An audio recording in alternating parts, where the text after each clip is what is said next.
इससे पहले कि आज की बड़ी खबरें आपके सामने प्रस्तुत करें, आइए आपको दिखाते हैं एक ऐसी तस्वीर जिसे देखकर वाकई में मन करेगा कि भाई जंगल के जानवर हैं, इन्हें इस तरीके से क्यों मार पीट रहे हैं लोग। गुड़गांव की ये तस्वीरें हैं जो भी आप देख रहे हैं। एक तेंदुए को पहले तो वो जाल में पकड़ा गया और उसके बाद गुस्साई भीड़ ने इस बेचारे तेंदुए को पीट पीट कर मार डाला।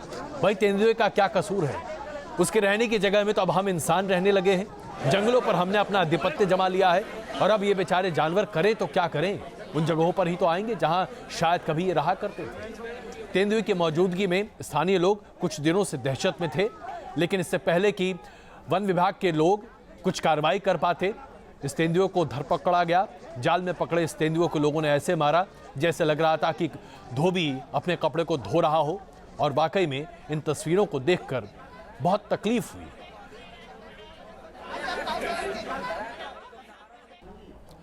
पुरानी कहावत है, रस्सी जल गई लेकिन ऐठन नहीं गई। पाकिस्तान की तरफ से गाहे बगाहे इस तरह के बयान हमेशा आ जाते हैं कि पाकिस्तान तो हिंदुस्तान को सबक सिखा कर रहेगा। आमतौर पर ऐसे बयान राजनीतिज्ञ दिया करते हैं जिन्हें बहुत ज़्यादा पाकिस्तान में भी अहमियत नहीं दी जाती। लेकिन अपने रिटायरमेंट से ठीक पहले पाकिस्तान के सेना प्रमुख राहिल शरीफ अगर भारत को इस तरह की नसीहत देने की कोशिश करें तो क्या कहा जाए? ऐसा लगता है जैसे कि खिसियानी बिल्ली खंभा नोचे। राहिल शरीफ ने कहा है कि अगर भारत ने सर्जिकल स्ट्राइक करने की दोबारा हिमाकत की तो पाठ पढ़ाया जाएगा। ऐसा लगता है जैसे कि एक बार के सर्जिकल स्ट्राइक ने पाकिस्तान को झकझोर कर रख दिया है। पहले बॉर्डर पर सीलबंदी के बयान से बौखलाया, फिर सर्जिकल स्ट्राइक से दिल मिलाया, अब सीज फायर पर जवाबी कार्रवाई से घबराया।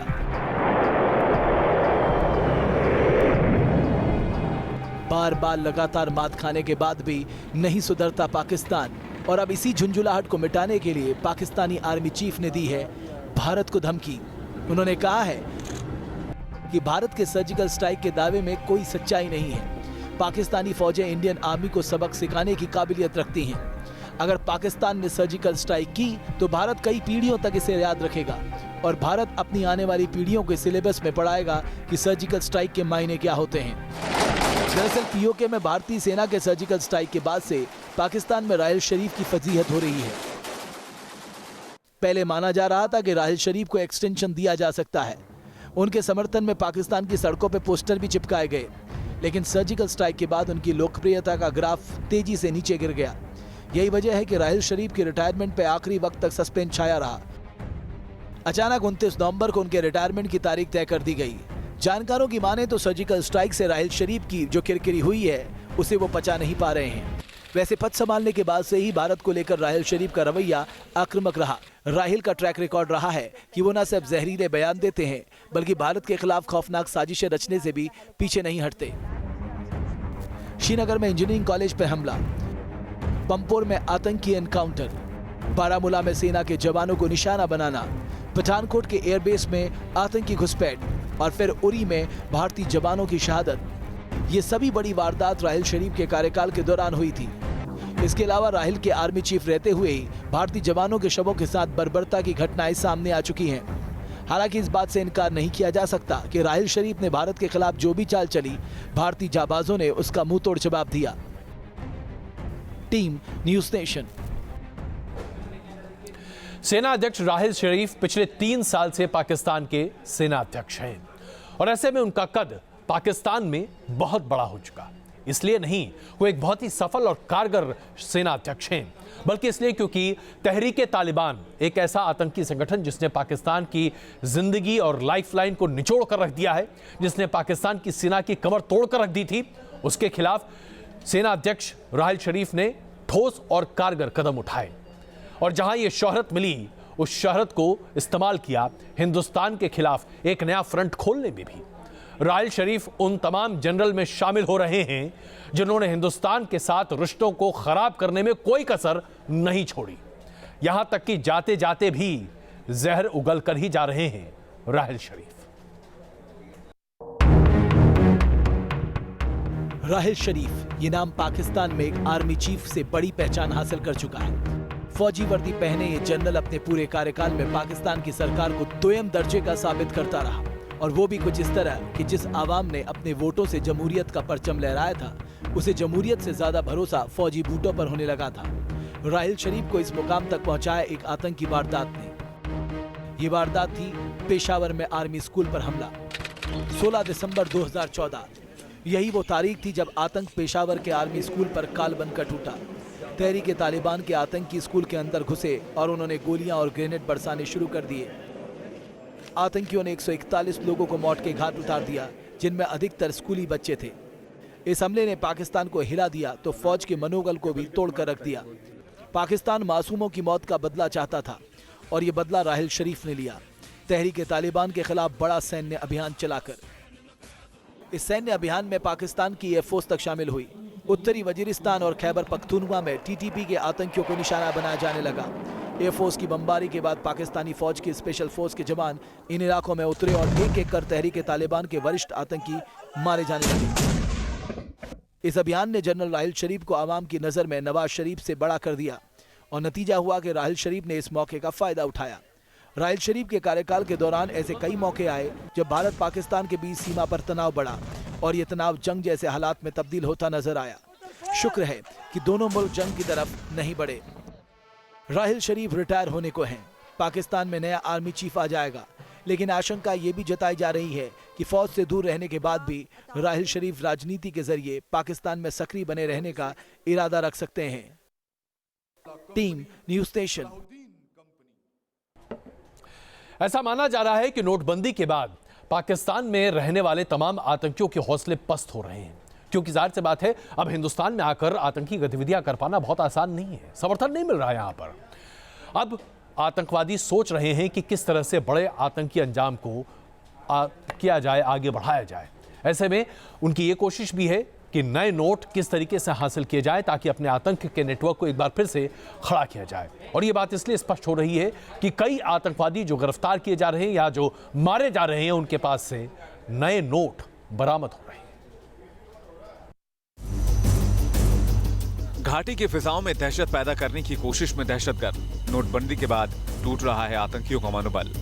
फंड की कमी और सुरक्षा बलों की मुस्तैदी से आतंकी मंसूबों पर फिर रहा है पानी। घाटी के बांदीपुरा और सोपोर में सुरक्षा बलों ने आतंकियों पर फिर कसी है नकेल। सोपोर में सुरक्षा बलों को उस वक्त बड़ी कामयाबी मिली जब चौतरफा घिरे एक आतंकी ने सरेंडर कर दिया।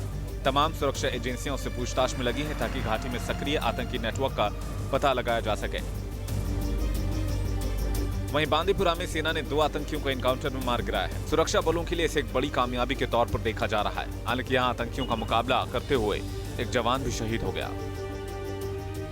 मारे गए आतंकियों के पास से भारी मात्रा में 2000 के नए नोट मिले हैं, जिससे सुरक्षा एजेंसियां हैरान परेशान हैं। साथ ही उनके पास से ड्राई फ्रूट और खाने पीने के सामान के अलावा अत्याधुनिक हथियार भी मिले हैं। आशंका जताई जा रही है कि आतंकी किसी बड़ी वारदात को अंजाम देने की फिराक में थे।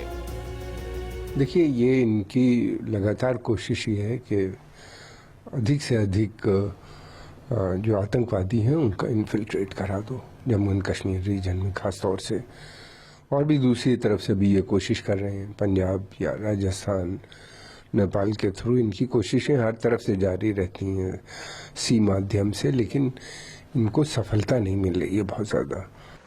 इससे पहले सेना ने बांदीपुरा में आतंकियों का एनकाउंटर किया तो उनके ठिकानों की तलाशी में गोला बारूद के जखीरे और इंडियन करेंसी मिली। उसमें 100 के साथ 2000 की नई इंडियन करेंसी भी मिली है।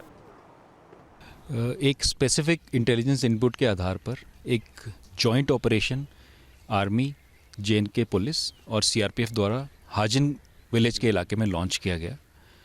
ऑपरेशन के दौरान 2 हेवली आर्म्ड टेररिस्ट को न्यूट्रलाइज किया गया है।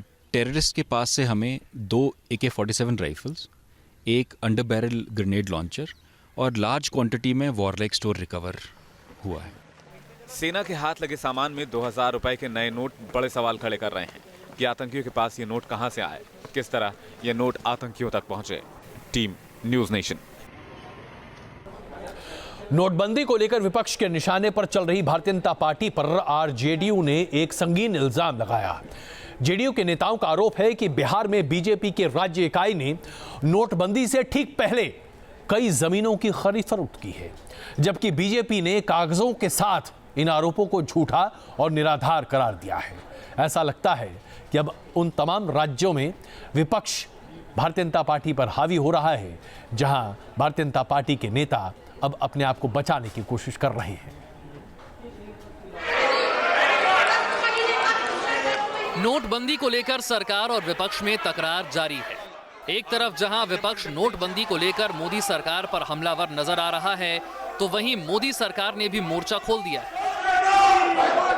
नोटबंदी की आंच संसद से निकलकर सड़क तक पहुंच चुकी है और इसी आंच में बीजेपी को लपेटने की कोशिश की जा रही है।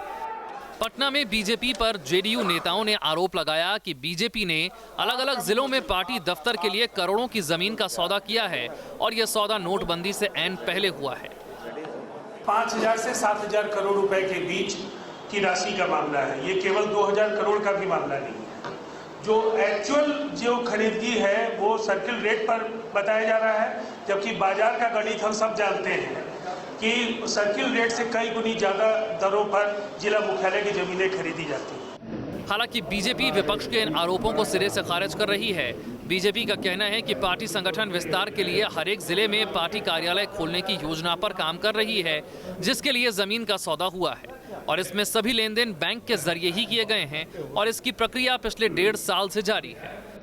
बड़ा बड़ा जमीन का तो कोई आयाम नहीं रहा है, कहीं 4 कट्ठा है, कहीं 5 कट्ठा है, इस प्रकार से जमीन का है और पार्टी के नाम से हुआ है और वो भी ट्रांजैक्शन प्रॉपर चैनल के थ्रू है, इसमें चेक के थ्रू है, बैंक अकाउंट के थ्रू है, इसमें कहाँ किसी को कटने गया है। मीडिया रिपोर्ट्स के मुताबिक बीजेपी ने किशनगंज और अरवल में 19 सितंबर, 14 सितंबर को मधुबनी और मधेपुरा में, 6 सितंबर को लखीसराय और 16 सितंबर को कटिहार में जमीन की खरीदारी हुई, जबकि देश भर में नोटबंदी का ऐलान 8 नवंबर को किया गया।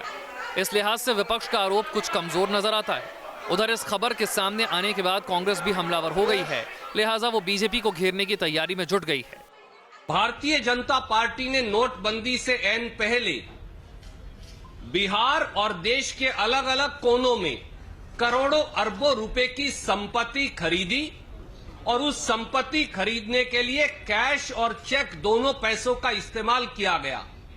काला धन सफेद करने का इससे नायाब तरीका कोई हो नहीं सकता और 3 करोड़ 41 लाख की 8 ट्रांजैक्शन मात्र बिहार प्रांत में अब हमारे सामने हैं। नोटबंदी को लेकर अब तक सरकार के कदमों पर विपक्ष सवाल उठा रहा था, लेकिन इस तरह के आरोप इसी तरफ इशारा करते हैं कि अब विपक्ष बीजेपी को दागदार साबित करना चाहता है। जमीन खरीदने के लिए जो वक्त चुना गया, चर्चा उसको लेकर है, क्योंकि बीजेपी ने ठीक नोटबंदी के पहले देश के अलग अलग इलाकों में, बिहार में 20 से 22 जिलों में अपने कार्यालय के लिए जमीन खरीदी और अब सवाल उठ रहे हैं कि इस वक्त ये जमीन क्यों खरीदे गए। विजय सत्येंद्र के साथ रजनीश सिन्हा, न्यूज नेशन, पटना।